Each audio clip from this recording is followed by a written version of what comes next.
Welcome to Record-ology.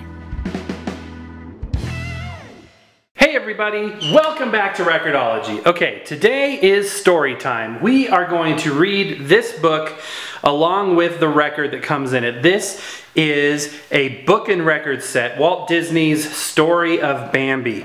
And the artwork, as you're going to see, is super awesome. Check out the back of this. Isn't that super cool? This is from 1977. I grew up with these things. And like, you know, many kids that did, the owner of this one trashed this record. It actually looks pretty good on camera, but in actuality it's pretty scratched up. So for a record that's scratched up and beat up like this, I recommend using a ceramic cartridge, as seen on this record player, because it is a little bit more rugged and it's a little bit more resistant to a damaged record. And plus, you don't have to worry as much about a worn out record, you know, damaging a higher end magnetic cartridge. So without further ado, let us enjoy together this book and record set of Walt Disney's Bambi. This is the story of Bambi. You can read along with me in your book. You will know it is time to turn the page when you hear the chimes ring like this. Let's begin now. It was spring, and the forest was alive with news. Everyone was excited. It happened! Have you heard? Over in the thicket. Come and see. A magpie flew by Old Owl, who was taking his daily nap. Wake up, friend owl. The young prince is born. Come on, you'd better hurry. Now, Owl preferred to spend the day at home, fast asleep. But when he heard the news, he woke right up and flew to the thicket. After all, it isn't every day a young prince is born.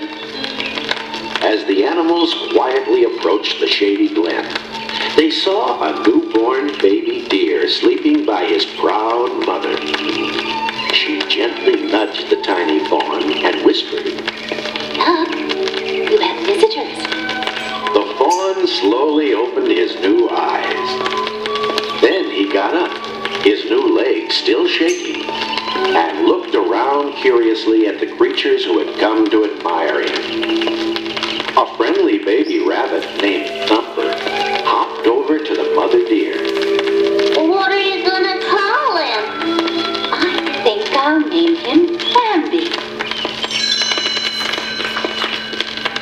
Bambi? Yeah, I guess that'll do. Then Thumper and the other visitors hopped and scampered away, leaving the young prince to nap.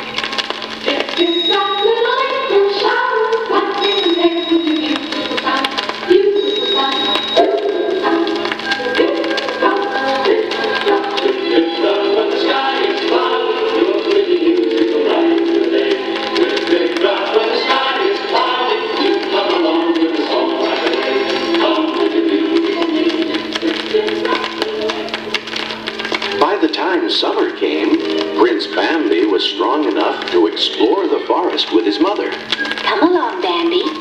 She said one morning. It's time you learned your way outside the thicket. The little fawn, his legs steadier now, followed his mother out of the glen.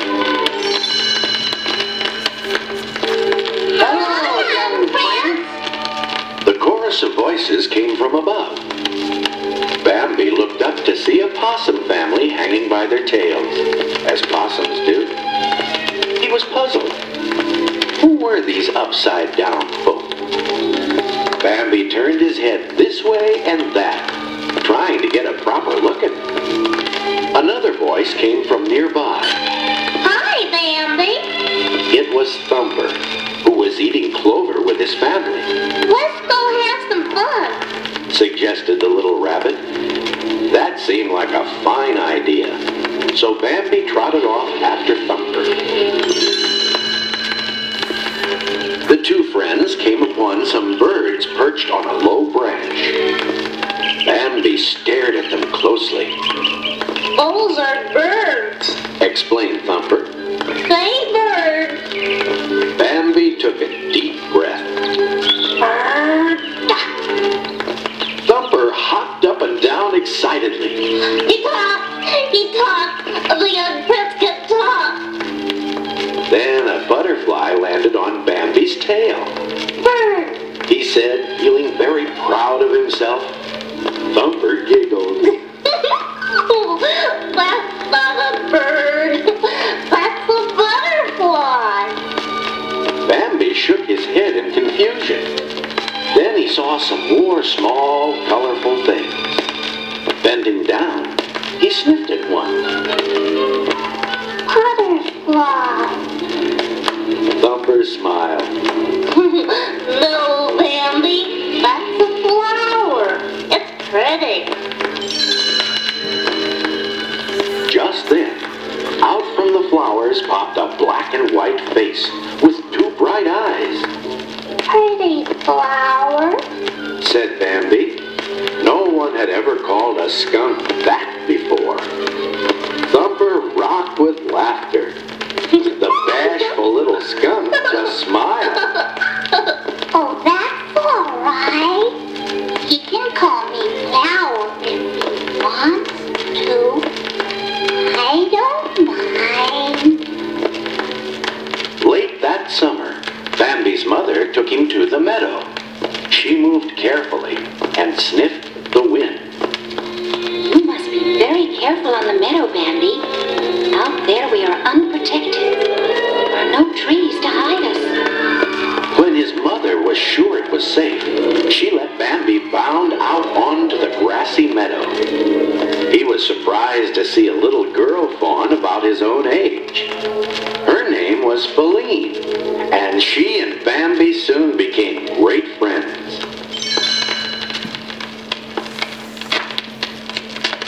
One day in early fall, as Bambi and his friends were playing on the meadow, a mighty deer rushed out from the trees.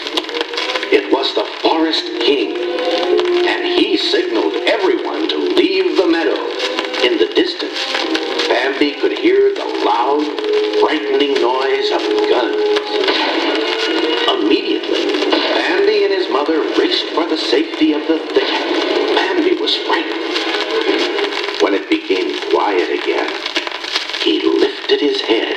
I don't understand, Mother. Why did we run? Bambi's mother was still alertly watching the path from the meadow. Then she turned to her son. Man was in the forest. One cold morning, Bambi awoke to a startling sight. Mother, what's all this white stuff? Why, it's snow. Winter has come to the forest. Bambi stepped out of the thicket carefully and was surprised when his feet sank deep into the soft, white snow.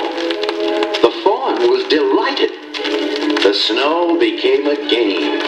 He pranced all about in the chilly air, leaving hoof prints in the snow. From a nearby pond, Thumper called to him. Hiya, Bambi. Come on over here. It's all right. See? The water's stiff. Bambi trotted confidently out onto the frozen pond. But as soon as his tiny hooves touched the ice, his hind legs slipped, and down he crashed. Thumper laughed and laughed. You have to watch both films at the same time. Bambi blinked his large eyes, got up carefully, and slid across the ice to Thumper. Some fun, huh, Bambi? They had a wonderful time. The winter months passed slowly. Food became scarce, and Bambi's mother had to strip bark from the trees to eat. Winter is sure long, isn't it, Mother? It seems long, but spring will be here soon. At last the snow melted, and spring came. Owl awoke from his nap. My! If it isn't the young prince! How fine you look! And you've grown a pair of antlers! wasn't the only one who admired Bambi's new antlers. His childhood friend Feline also thought they were fine. She had grown up too, and was now a graceful and lovely doe. She walked up to Bambi and touched noses. Owl had warned the young deer about this very thing. Bambi fell in love with Feline. They're twitter-pated, muttered Owl as he watched Feline and Bambi walking in the moonlight. Love is a song that never ends. Life may be swift and fleeting. May I have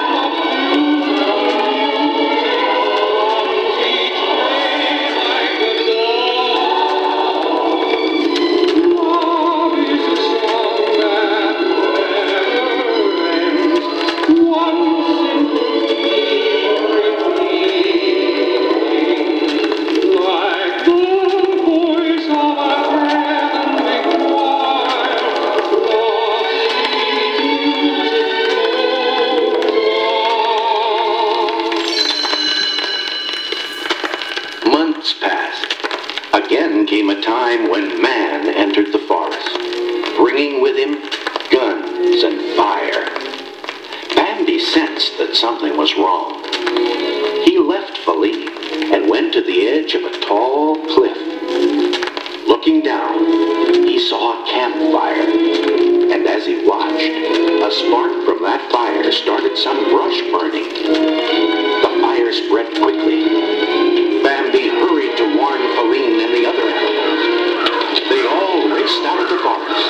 Down from the trees ran the squirrel. From under the ground scurried the groundhog.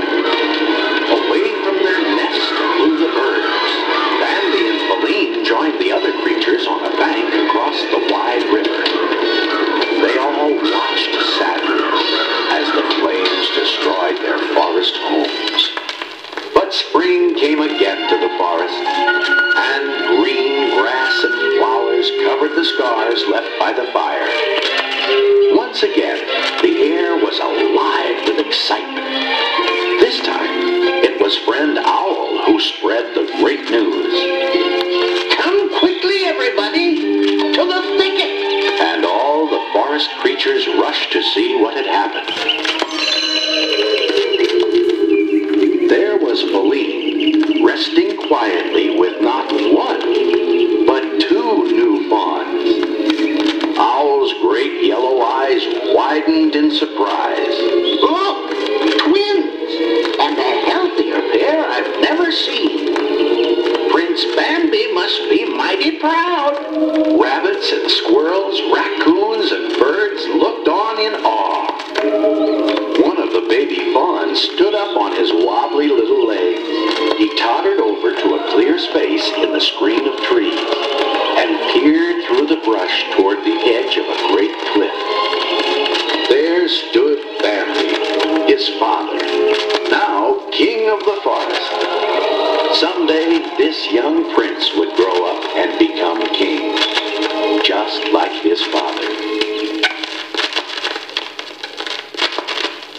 Okay, and there we go. That is Walt Disney's Bambi, and just a phenomenal thing here, you guys. I mean, kids could read along, or adults, and hear the music, the sound effects, you know, professional actors. Just super cool, you know, something that, you know, definitely doesn't exist, at least not in this tactile form that it used to. You could get a lot of other titles in this series. It wasn't just Disney.